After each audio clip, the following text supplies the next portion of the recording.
मांगे नहीं मानी जाएंगी तो हम आत्महत्या कर लेंगे यहीं पे। सभी नर्सों के द्वारा खून भरा पत्र डिपार्टमेंटों में लिख के भेजा गया है। ये लोग अपने बच्चे लेकर के खड़े हैं यहाँ, क्या ये बेवकूफ हैं? 2-2 महीने के बच्चे, 4-4 महीने के बच्चे वो घर पे रख के आ रहे हैं। सबसे पहले समस्त मीडिया बंधुओं को धन्यवाद कि जो आप एकता विहार धरना स्थल में आए, क्योंकि ये शहर से काफ़ी दूर है और सरकार द्वारा जानबूझ के नरसिंह समर को यहाँ आके पटका है ताकि कहीं ना कहीं यहाँ से आवाज़ सरकार के शासन प्रशासन तक न पहुँचे। लेकिन आप लोगों ने जद्दोजहद की और आप लोगों ने ये हम लोगों के लिए एक कार्य किया जो आप लोग हमारी आवाज़ को वहाँ तक पहुँचाने का माध्यम बने, तो धन्यवाद आप सभी का। जो हमारी प्रमुख मांगे हैं लगातार हम कल आपने देखा कि हमने परेड ग्राउंड धरना स्थल को हमने वहाँ पे करना चाहा, लेकिन सरकार द्वारा हमें यहाँ पे लाया गया। और हमारी जो प्रमुख मांगे हैं वो सभी को पता है कि जो तुरंत जो पोर्टल जारी हुआ है लिखित परीक्षा के माध्यम से उसको रोकना, साथ ही साथ भर्ती को वर्षवार करवाना और जो IPHS Indian public health standard के मानकों के अनुरूप अन्य डिपार्टमेंट में भी हमारी भर्तियां दी जा रही हैं, हर एक चीज़ में दी जा रही है, उसी के तहत जो हमारे रिक्त पद हैं हर जगह हॉस्पिटल्स में उनको पूर्ण करवाना, राज्य के अधिकारियों को अधिक से अधिक इस सुविधा का लाभ मिल सके, साथ ही साथ जो ओवर एज हो चुके हमारे लोग हैं उनको छूट मिल सके। कोई बहुत ही बड़ी मांगे नहीं है और ऐसी कोई मांग नहीं है, ऐसी कोई डिमांड नहीं है जो पूरी तरीके से फुलफिल नहीं की जा सकती है। लेकिन देखना है शासन प्रशासन कब इसकी तरफ सुध लेता है, तब तक हमारा अनिश्चितकाल धरना इस पे चल रहा है। आज धरने के दूसरे दिन हमारे द्वारा स्वास्थ्य समुदाय द्वारा शायद क्योंकि हम लोगों ने ज्ञापन देने में शायद कोई कमी की हो इन 1.5 सालों में, तो शायद हो सकता है इनके संज्ञान इस चीज़ का नहीं लिया गया हो, तो आज हमारे स्वास्थ्य विभाग के सभी नर्सों के द्वारा खून भरा पत्र डिपार्टमेंटों में लिख के भेजा गया है ताकि शायद हो सकता है कि उसके बाद इन लोगों को सुध-बुध आए और इसमें वो विचार विमर्श करे।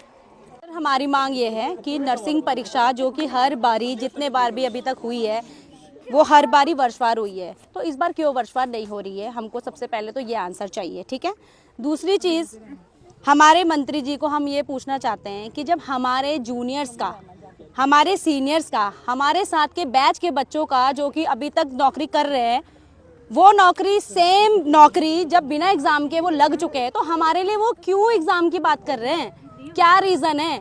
अगर हम एग्ज़ाम दे भी देते हैं तो मंत्री जी को पहले ये जवाब देना होगा कि वो क्यों पहले उन्होंने क्यों परीक्षाएं रद्द करवाई, क्यों परीक्षा नहीं हुई। उसके बाद उस बेस पे अगर उनके पास इन सब चीज़ों का सवाल है तो हम एग्ज़ाम देने को तैयार हैं। अगर उनके पास ये सवाल जवाब नहीं है कि क्यों आज तक परीक्षा नहीं की गई, तो फिर हम क्यों परीक्षा देंगे? हमारे साथ तो अन्याय हो रहा है ना।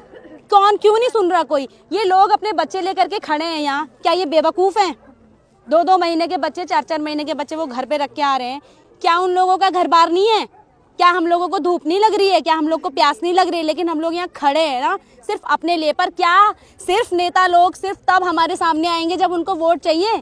क्या उनको इन जनताओं के, इन बच्चों के, ये देखो इन मासूम बच्चों को देखो जो सुबह से उन्होंने खाना नहीं खाया, उनकी मम्मी लोग परेशान है। कब आएंगे नेता लोग हमारे पास? किस दिन आएंगे? जब हम यहाँ मर जाएंगे भूख प्यास से?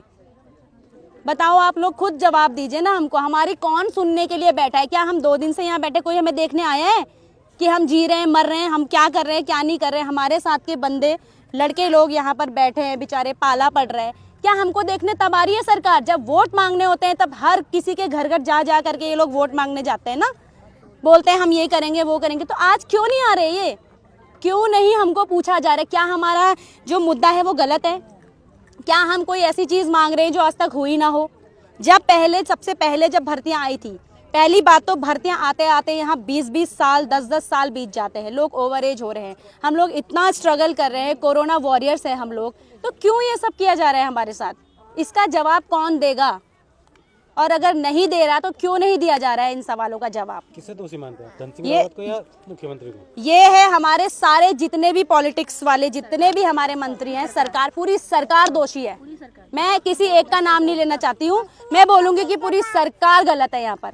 और क्यों नहीं वो हमारे को आकर के देख रहे हैं? मांगे नहीं मानी जाएंगी तो क्या करेंगे आप? मांगे नहीं मानी जाएंगी तो हम आत्महत्या कर लेंगे यहीं पे, हम यहीं मर जाएंगे, यहीं बैठ करके अपने बच्चों के साथ, अपने परिवार के साथ। क्योंकि जब हमारे साथ अन्याय हो रहा है ना, तो फिर हम अच्छे तरीके से यहाँ उनको बताएंगे सरकार को कि क्यों हमारे साथ अन्याय हो रहा है यहाँ पर, क्यों नहीं करी गई ये सब चीजें। कोरोना काल के महामारी के समय जब कोई भी लोग उन मरीजों को छूना नहीं चाहता था, कोई भी उस समय उन लोगों के पास जाना नहीं चाहता था, नरसिंह संवर का एकमात्र अधिकारी ऐसा था कि जो दिन रात उनके साथ ड्यूटी कर रहा था, अपनी जान को जोखिम में डाल के। और इसके लिए सरकार द्वारा प्रशंसा भी करी गई और पुष्प वर्षा भी करी गई नर्सिंग और साथ ही साथ सर्टिफिकेट भी वितरण किए गए कोरोना वॉरियर्स के। आपने उनको इस तरह से सड़क पे लाके पटक दिया है, मजबूर कर दिया है, तो ये कहाँ का न्याय और कहाँ का तर्क संगत है? यही हमारा सरकार से सबसे बड़ा सवाल है कि जो स्वास्थ्य की रीढ़ की हड्डी कहलाने वाले नर्सिंग प्रोफेशन है, आपने रीढ़ की हड्डी पे कहीं ना कहीं प्रहार किया है और इसका जो असर है आने वाले 3-4 दिनों में आपको स्वास्थ्य डिपार्टमेंट में देखने को जरूर मिलेगा। अनिश्चितकाल धरना हमारा जब तक हमारी मांगे नहीं मानी जाती है रहने वाला है। साथ ही साथ सोमवार को संपूर्ण नर्सिंग संवर द्वारा हर एक जिले से हमारे साथ जो यहाँ पे सहयोग करेंगे और देहरादून के दिलाराम चौक से सीएम आवास कूच किया जाएगा।